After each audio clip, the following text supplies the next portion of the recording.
Ka pasur dikur në Dardani, një qytet nga lashtësia që quhej Ulpiana. Muret e këtij qyteti gati të zhdukur i rindërtoi çdo gjitha, perandori Justinian.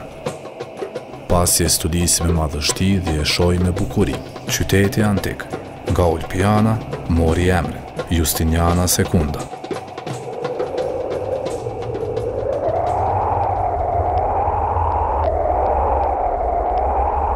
Mbretëria Dardane, dikur, shtrihej jo vetëm në territorin e sotëm të Kosovës, por përfshinte edhe Serbinë Jugore, gjithë Sanxhakun dhe pjesën veriperëndimore të Maqedonisë.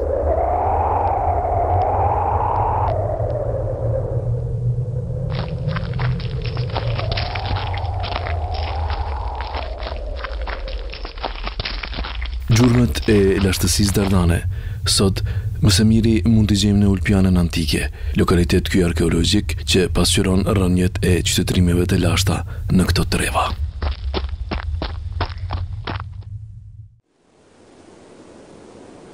Ulpiana është njëra ndër qendrat më të mëdha antike urbane në Kosovë dhe gjendet rreth 7 kilometra në juglindje të Prishtinës, e pozicionuar në tokat që sot i takojnë fshatrave të Graçanicës, Hajvalisë dhe Llapllaselës. Lokaliteti arkeologjik shtrihet në perëndim të manastirit të Graçanicës në një rrafshin idilike që kufizohet në veri nga lumthi Graçanka dhe në jug nga kodrat e Drenocit. Ulpiana ishte një prej qendrave më të rëndësishme antike në Ballkan. Kjo, për shkak të pozitës së lakmueshme gjeostrategjike e gjendur pranë disa vendeve me pasuri të minjerave nëntoksore. Si lokalitet antik romako-bizantin, Ulpiana u identifikua në vitin 1953. I will show you, for example, a local inscription of a local person. Ulpiana është themelun diku në fillim të shekullit të parë. Was established somewhere on the 1st century. Megjithatë, statusin e municipiumit e fiton në shekullin e dytë. Status of municipum it gains in the 2nd century. Dini që në sistemin organizativ romak është niveli dytë pas kolonisë. Roman organizative system it was on the 2nd level. Deri nga shekulli 2 dhe në shekullin e 4 The 2nd century until the 4th. ka pas një civilizim dhe një zhvillim të hofshëm. It was a very fast development. Dhe e thash edhe në Harilaç se është quajtur Urbs Splendissima. It was called Urbs Splendissima. Fal 3 faktorëve kyç. Thanks to the 3 main factors. E para është se Ulpiana gjendet në një tokë jashtëzakonisht të pasur bujqësore. In very fertile land, farming land. E dyta është pozita e saj gjeostrategjike. Second is geostrategic position. E vendosur në një udhkryq rrugësh. The intersection of roads. Dhe e treta është, And the third one is nëse shihni në drejtim të lindjes, sea on east towards east. një zonë jashtëzakonisht e pasur me xe dhe minerale të çmueshme. Edhe pse u zbuluar në fillim të viteve të 50-ta, të gjeturat arkeologjike dëshmojnë se gjurmët e para të civilizimit në Ulpian datojnë që nga periudha e hershme parahistorike, posaçërisht nga periudha e bronzit dhe më pas ajo e hekurit.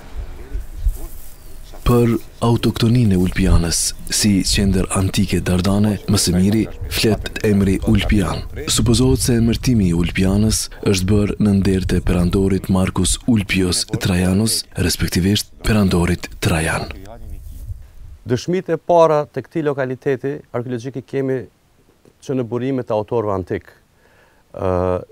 Sidomos të dhënat më të mira i kemi të autorëve të shekullit të 6, ku veprat e të cilëve na informojnë për shumë të dhëna të detajuara mbi zhvillimin dhe zhvillimin ekonomik dhe jetësor të kësaj qendre arkeologjike.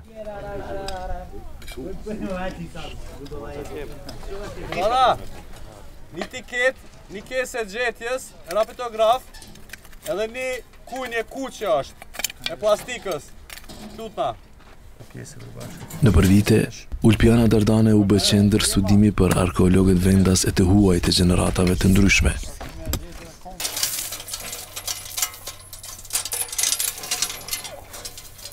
Mjafton të gërmosh në Ulpian dhe dëshmitë e qytetërimeve të lashta janë kudo.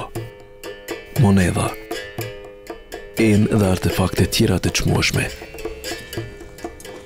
E natyrshëm edhe shumë skelete në varreza të ndryshme në lokalitet. Gjatë hulumtimeve të viteve 80-ta, në këtë territor ku gjendet Ulpiana, janë gjetë dhe nënt vare si takojnë periudhave më të hershme se sa është Ulpiana. Këto vare janë tipike për kohën, thojmë në arkeolog, koha kalimtare mes epokës së bronzit dhe kohës të hekurit, pra shekulli 13-12, ku varimi o bon një lloj pak më ndryshe me djegje. Antropologjia fizike për trajtimin e tipareve të skeletit nuk është përdorur deri më tani në Kosovë, mirëpo antropologu Luan Gashi është në fazën e projektimit për trajtimin e skeleteve, ndërsa model i ka pikërisht ato të zbuluara në Ulpian. Ky është një ndër skelet, prej skeleteve që kanë gjetë në Ulpian. Peshinia dhe vetë është gjendja shumë e mirë, që ka shumë karakteristike, janë edhe dhomë që janë shumë trujtën, nuk ka as karjesas kur fas mundin dhomëve, që do të thonë të ep edhe një shtytje me besu në ato që me të vërtet nuk i kanë pas edhe punë të keq tash me këshyrë hollol ekonomikisht, me qenë se që kjo është gjithashtu edhe një segment vetë tash më u luftua i aspekti social-ekonomik i asaj periudhës. Kështu që në këto e shohim për shembull që se kanë pas ushqimin e keq. Kjo kafkë gjetur në Ulpian daton që nga shekulli II i erës sonë. Dallimet me skeletet e gjetura në lokalitete tjera është se te ky skelet nuk janë gjetur shenja dhune dhe kjo tregon se jeta në qytet kishte një standard të lartë të kohës. Sa i përket gjinisë, është deri diku në thjesht i kemi disa elemente në kafë ku mujë me pa, për shembull robusticitetin e mjekrës këtu. E kemi për shembull të femrat zakonisht e kemi pak më të lehtë këtë pjesën këtu. Te mashkujt është pak më robust, do të thonë është pak më shumë e kande, a din tamam burr me dhe meka shiqare. Gjithashtu e kemi këtë pjesën këtu që tregon gjithashtu për mashkull, femrat e kanë pak më të lehtë, te mashkujt e ka një far çoshi, pak më të theksuar. Tani elemente tjera e kemi këtë pjesën këtu glabellën, do të thonë që është pak më e qitur. Mund me vrejtë edhe vetë në qëfëse e prek, e kemi pak ma qitun, të femnat është me rafsht.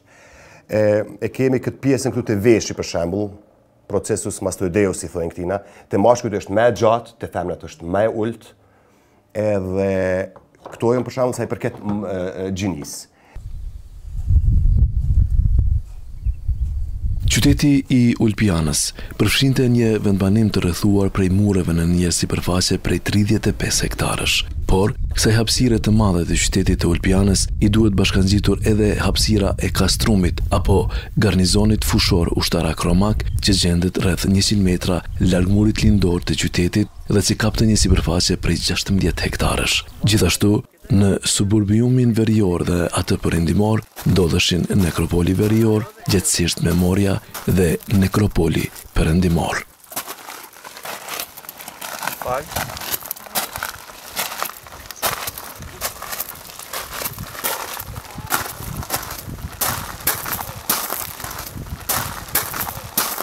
Ju ftoj që ta shfutemi brenda mureve rrethuese të qytetit. I invite you to go inside the walls of the city, of the town and Fillimisht duke hyrë nga initially by hyrja veriore through the north gate brenda mureve të qytetit, inside the e city. cila është rrethuar me dy kulla në formë të patkojë të kuajve, horseshoe shaped Two towers.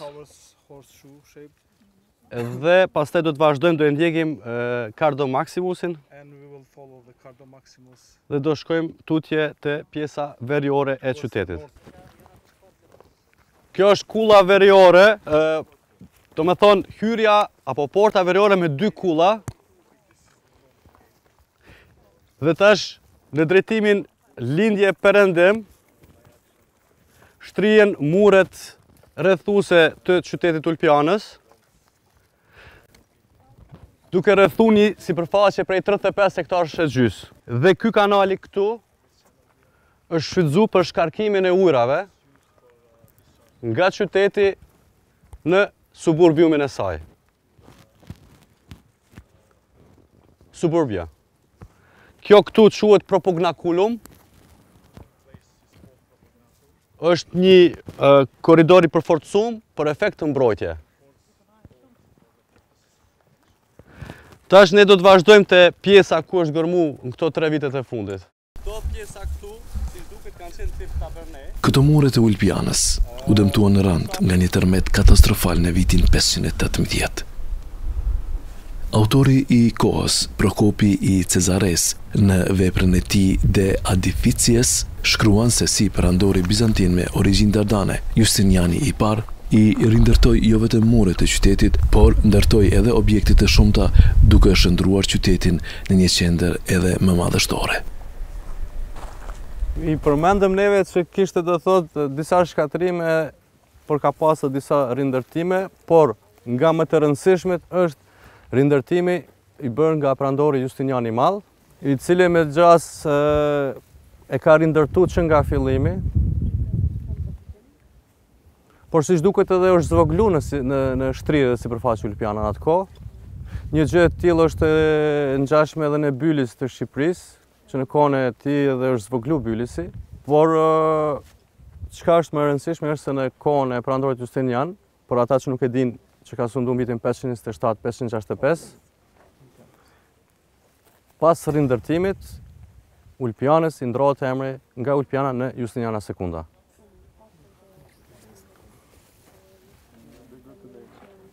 Okay. Tash po vazhdojmë. Edhe pse me vlerë dhe rëndësi historike, dëmtimet e Ulpianës mjerisht vazhdojnë edhe sot, kryesisht nga gërmuesit ilegal dhe kërkuesit e arit. Ulpiana, sidomos për moshën rinore apo fazën e zhvillimit të studimeve, ka qenë intereson struktura sarkofaget. Janë 2 sarkofage dhe është një lloje varresës të përgjithshme, ato në nënën e memorias veriore që quhet. Mirë po, fatkesisht ne sari kemi vizitu, ka qenë shumë të shkatrume, shumë në gjendje të papërmbajtshme, apo edhe të qush quhet në gjuhën popullore të plashkitura 10 herë me radhë prej njerëzve të papërgjithshëm. Thuhet që 10 herë janë qelë, janë bo gërmime ilegale, pa kontroll, edhe janë përgjithësitë e atyre institucioneve të kohës atëherë. E dëmtuar dikur nga luftrat dhe tërmetet, si dhe sot nga ignorantet që rendin pas legjendave, Ulpiana vazhdon të qëndroj këtu edhe fal mureve të trasha rrethuese që qytetit antik i kanë shërbyer për mbrojtje të popullatës. Janë zbuluar edhe 2 kala që kanë mbrojtur Ulpianën, ajo e Valentinit dhe Arilaçit. Këto qyteza janë të vendosura në pozita strategjike për përballje ndaj kërcënimeve. Siç duket që të dy edhe kalaja e Valentinit edhe kalaja e Harilaçit kanë qenë qyteza të cilat kanë shërbyer për mbrojtjen e Ulpianës. Domethënë janë në afërsitë e Ulpianës, janë pozita strategjike shumë më të mira se Ulpiana, janë në kodra dhe kanë domethënë një pamje, një kontroll të rreth për rreth në një largësi shumë të madhe. Edhe kështjella Aria e Harilaçit, edhe ndoshta Velanisi, qyteti Velanis e Valentinit. Ne tash do futemi brenda mureve fortifikuese të Ulpianës, por do ndalemi vetëm për sa sekonda këtu për ta kuptuar sa ka qenë i trash muri rrethues.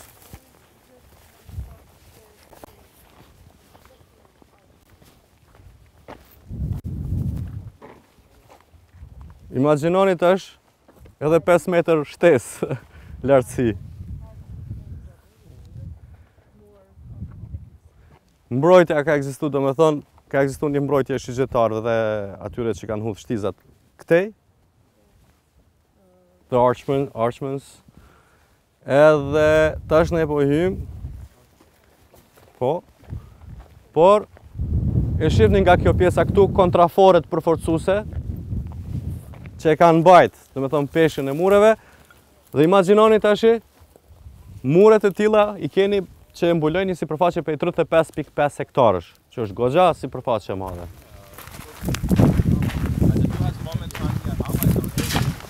Por jo vetëm brenda mureve shtrihet qyteti antik i Ulpianës. Duke i ashtuar edhe 16 hektarët e kastrumit apo garnizonit ushtarak, Ulpiana më rrethin shtrihet në gjerësi prej 120 hektarësh. Mirëpo, gërmimet e para shkencore u përqendruan në pjesën e quajtur Nekropoli Verior. Ulpiana ishte vend hulumtimi, vend studimi që nga gjysma e dytë e shekullit të kaluar.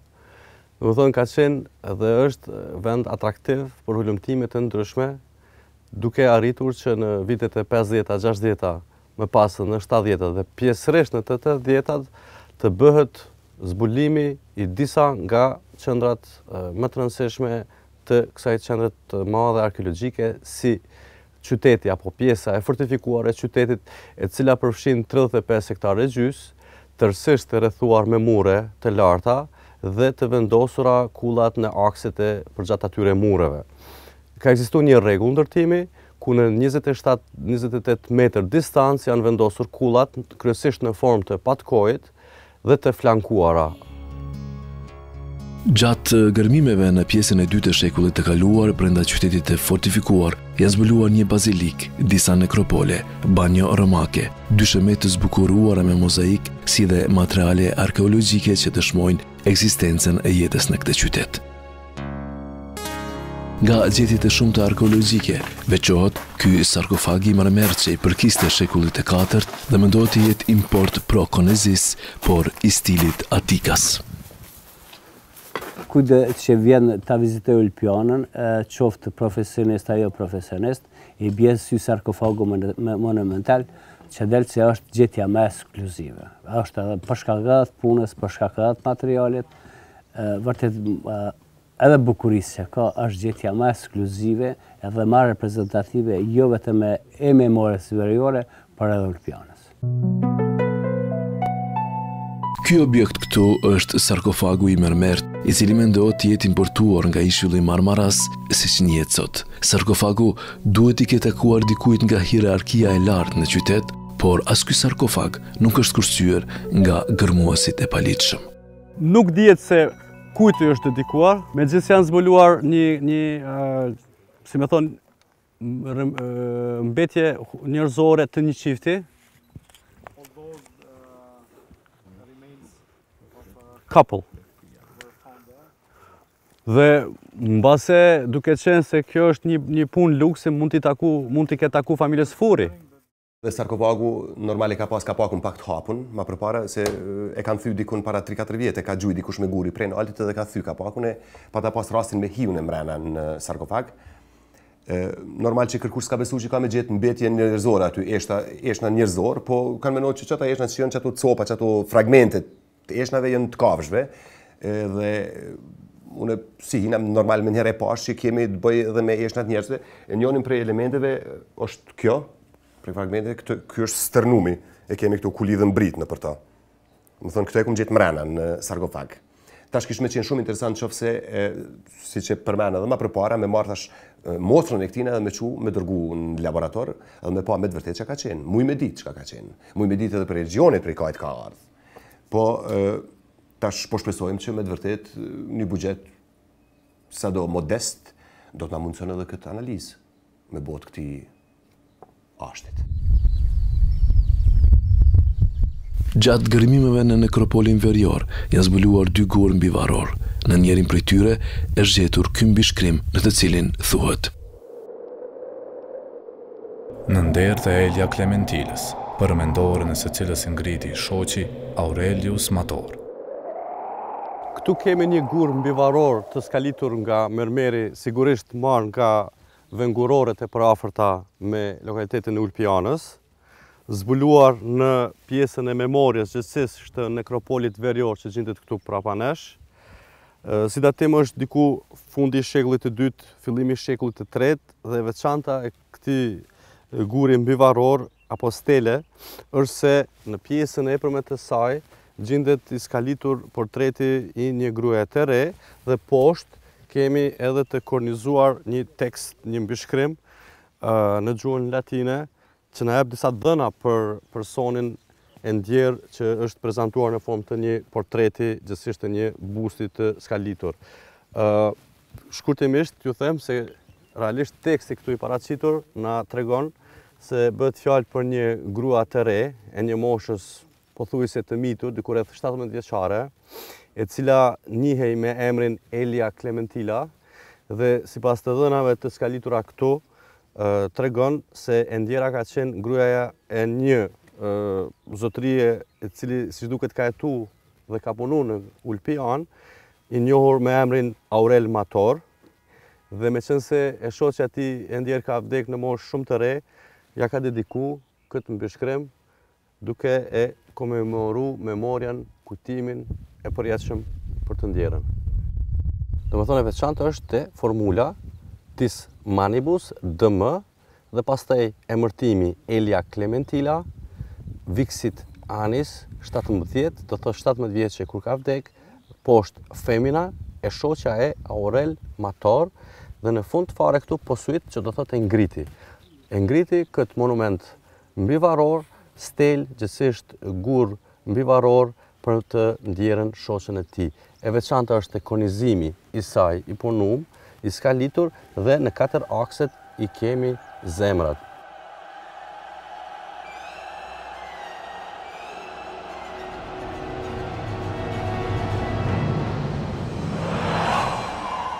Jeta më intenzive e këtij vendbanimi me status të municipit është zhvilluar përgjatë shekujve 2 dhe 4, kohë kur ky qytet shumë shpejt shndërrohet në një kryeqendër të një territori mjaft të gjerë, pothuajse në tërë Kosovën e sotme.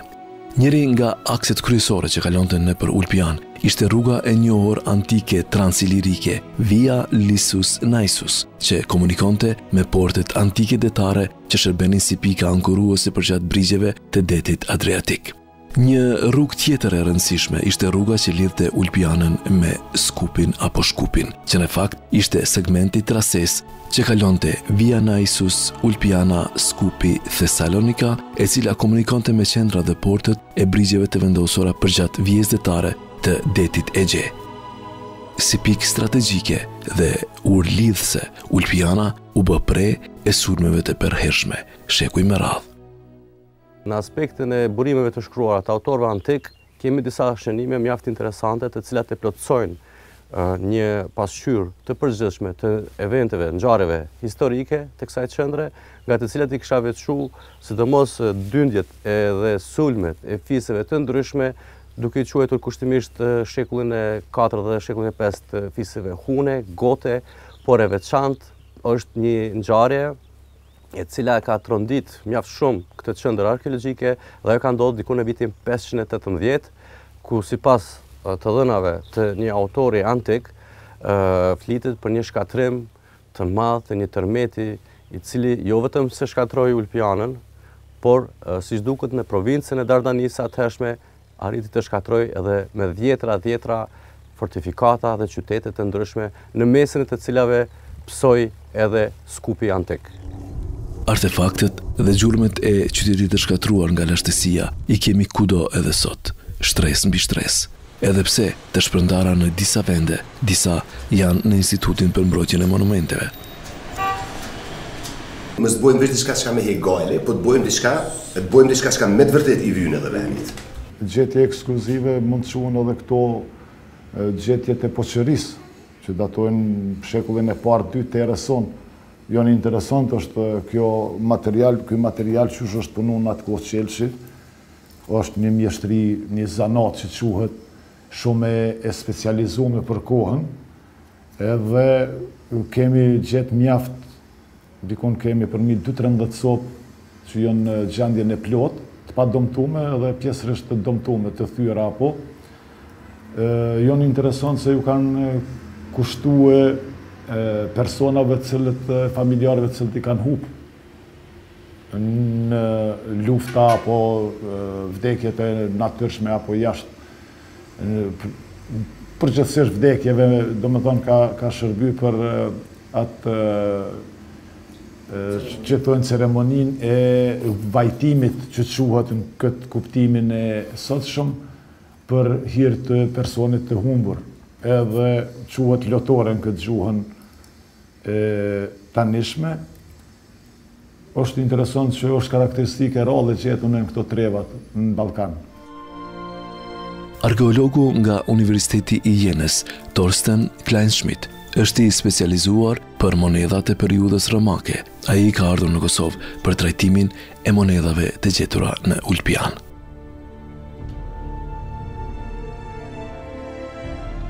Today, I'm. It's not so easy to say because it belongs to the condition of the coins. We have coins which are easier to prepare, and something like the silver coins, which you can see also on the computer in a photo. That is a more problematic thing, and there are some coins which belongs to provincial coinages of the region. That is not so very complicated. Maybe they come from Viminatium, which is the town in Mösia Superior, which is struck coins, or had struck coins, and there are also some coins of some further regions, maybe Mösia Inferior or Trakia. Në qoftë se shifni atë stilabatin e bardhë, atje me gurë të bardhë, sipas gjitha gjasave kemi të bëjmë me një tempull. Qyteti antik i Ulpianës edhe sot vazhdon të jetë objekt studimi në lupën dhe kazmen e arkeologëve vendor dhe ndërkombëtar.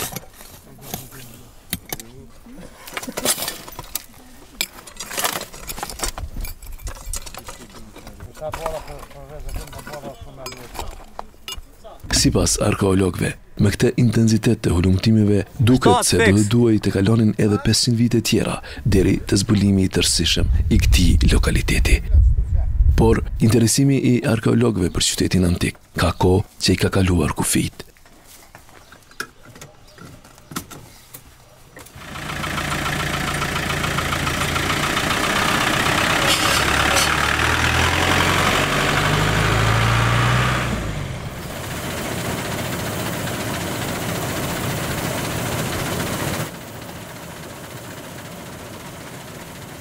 Me fillimin e të korrurave filluan edhe gërmimet këtë vit. Gjermanët janë përshëndruar në pjesën e kastrumit.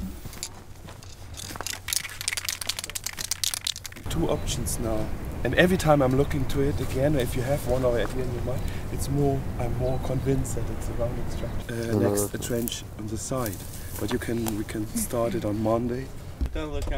Arkeologët Cetin Kaja dhe Milot Berisha gradualisht filluan të bashkojnë tempullin me baziliken. Arkeologu Haxhi Mehmetaj me ekipin e tij është duke kërmuar në vazhdimin e hulumtimeve sistematike në memorien veriore, aty ku kishin filluar kërmimet në vitin 1955. Fal bashkëpunimit ata vinë çdo vit për të zbuluar fakte të reja të qytetërimit të lashtë.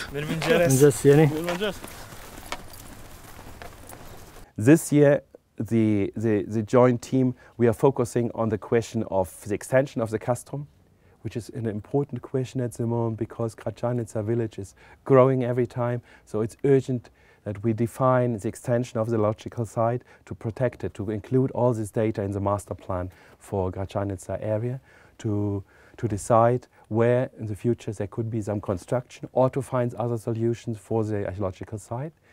The archaeological or scientific question related to castrum is to identify one or two of the tower constructions protecting, fortifying the inside of this castrum, because we have only a few of these Byzantine or Justinian fortified places at the moment well excavated. So maybe this could be something like a key spot or dated find, a dated place, a well-dated place for Byzantine, early Byzantine archaeology.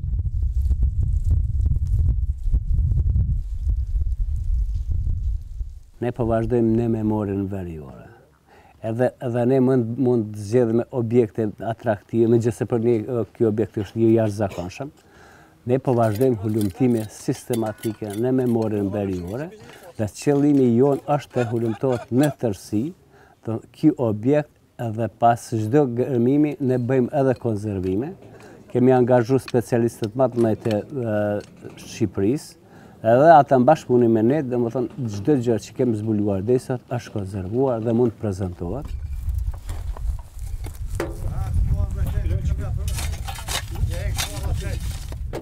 What will happen here is Ulpiana is an excavated site since early 50s, but this is a very small portion of the city excavated.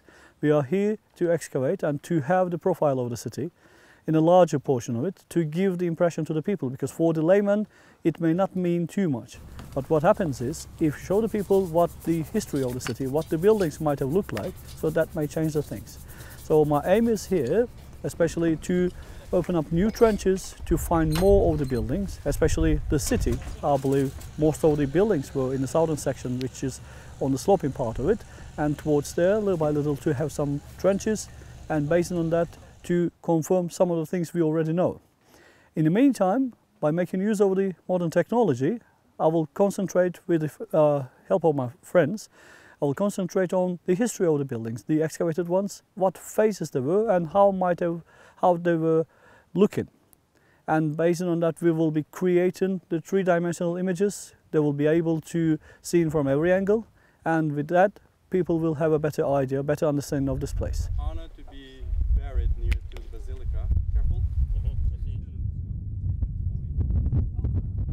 No, the idea was to use the most recent, the most actual, most best, newest technologies to identify the site. And nowadays, because everybody's speaking about money and questions of money, archaeologists started to check if it's necessary to excavate everything, or maybe we have better possibilities to identify ancient or Roman structures.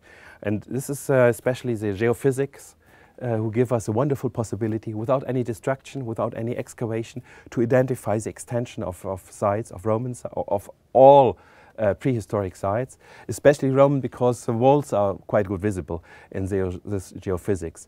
You can use nowadays radar, electricity or resistivity and magnetometry. We started here at Ulpiana in 2008, 1 year before I arrived. My colleagues started in 2008 with geomagnetometry, which means we are using a big equipment which has about 16 sons, measuring the changes of magnetism of earth, of natural soil.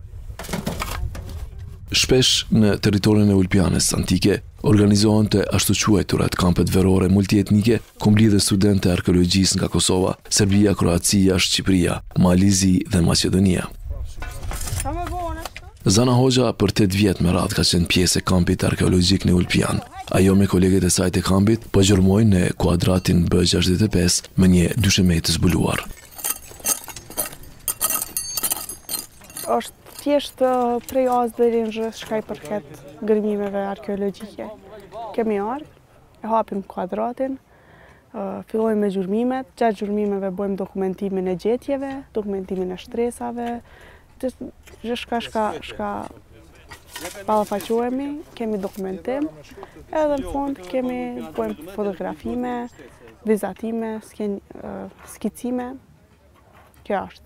Pra, studentat që s'kan pas mundësi me marrë pjesën në gjurmime më herët, është shumë një rast I mirë që me I mësu këto sende prej të parën deri në fundit.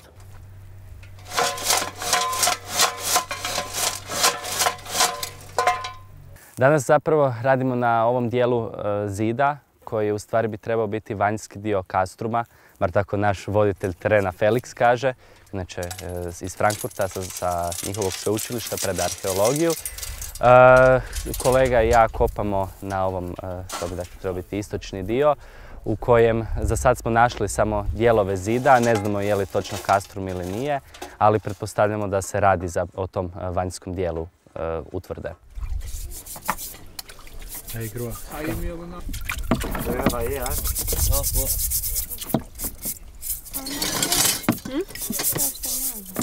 Sot po gërmojmë në kuadratin, unë personalisht me grupin tim po gërmojmë në kuadratin B65. Kemi lënë një punë mes në gjysmën e kuadratit ka dalë dyshemeja dhe ne po mundohemi të evitojmë ndoshta në nivel më të ulët mos ka prap pjesë dyshemeje. Në një cet na ka dalë një tip kanali dhe ne kemi dyshimet tona dhe përkohësisht nuk punojmë atje dhe do bëhet një punë shumë e kujdesshme. Po merremi që të evitojmë dyshemen, të dalim në taban, sepse aty dyshohet për një stres të hedhur. Tani mendohet se po dalim në stres kulturore, sepse kemi patur të bëjmë me një stres natyrore dhe mbi të gjitha ishte mbushje. Tani shpresojmë po dalim në stres kulturore. Dhe normale që gërmimi duhet më i kujdesshëm aty dhe më i ngadalt. Për Harilash si shkon punën shumë, pra dreka 12 e gjys nisemi Novo Brdo dhe unë edhe kolegët e mi nga Muzeu Kosovës, të sektorit të arkeologjisë, për ta sensibilizu opinionin dhe ma shumë të rinin kosovare, vendosëm që apillojmë me një kamp rinor, multietnik, arkeologjik në Ulpian, ku i kena angazhu nxënësit të shkollave të mesme. Ana Jankoviak nga Polonia, që 3 vite me radhë është pjesë e ekipit të profesorit gjerman Felix Tenchner në Ulpian. Edhe ajo është në grupin e kërkimit tek kastrumi. Deri me tani, në garnizonin ushtarak, ata kanë hasur në disa mure mbrojtëse. This is really important and fascinating because this camp, this excavations here, they are really international. We've got people from Kosovo. We hired also the people from the villages to work with us. We've got Albanians, Serbian also, and the main director is Kemal Milot and Felix Teichner. And we are working in smaller groups. We've got also the Turkish team. This year first, so and we are working like in smaller groups in many places, and everybody wants to discover something. First, we did the geomagnetic things, so we actually know where to put the trenches on.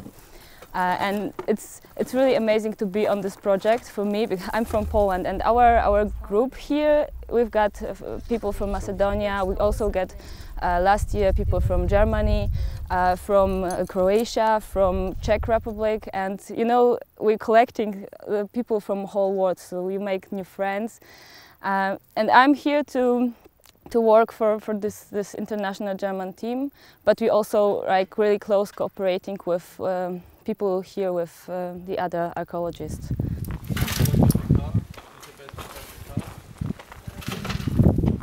Ky kastrum që njëherët du të theksoj ka shërby jo vetëm si një qendër apo kasernë e ushtrisë, por ka shërby edhe si një garnizon do thotë fushor, i cili ka qenë gjendje gatishmërie që në periudhën romake, sidomos në shekujt 2, 3 dhe 4, për të mbrojtur zonat kyçe të minjerave që kanë qenë jashtëzakonisht aset i rëndësishëm i zhvillimit ekonomik të Ulpianës, të municipiumit Ulpianës, por edhe të vetë prandërisë romake.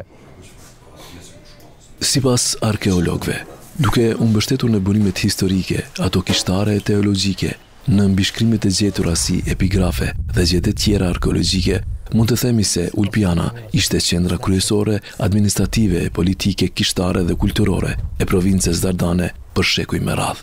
Por, a e ka Ulpiana Dardane sot trajtimin e merituar nga institucionet përkatëse? Ka pasur dikur në Dardanin antike një qytet që quhej Ulpiana. Ky qytet, i mbuluar për shekuj nga dheu e pluri i kohës, pa dritën me sy. Me një përkujdesi më të madhe institucionale, Ulpiana mund të bëhet atraksioni më i madh i turizmit kulturor në Kosovë. Struktura e larmishme arkitekturale e arkitektonike, garnizoni ushtarak, ceramikat, mozaiket, varrezat, ndërtesat kishtare dhe kambanat janë dëshmi e një qytetërimi të lashtë me vlerat e larta arkeologjike.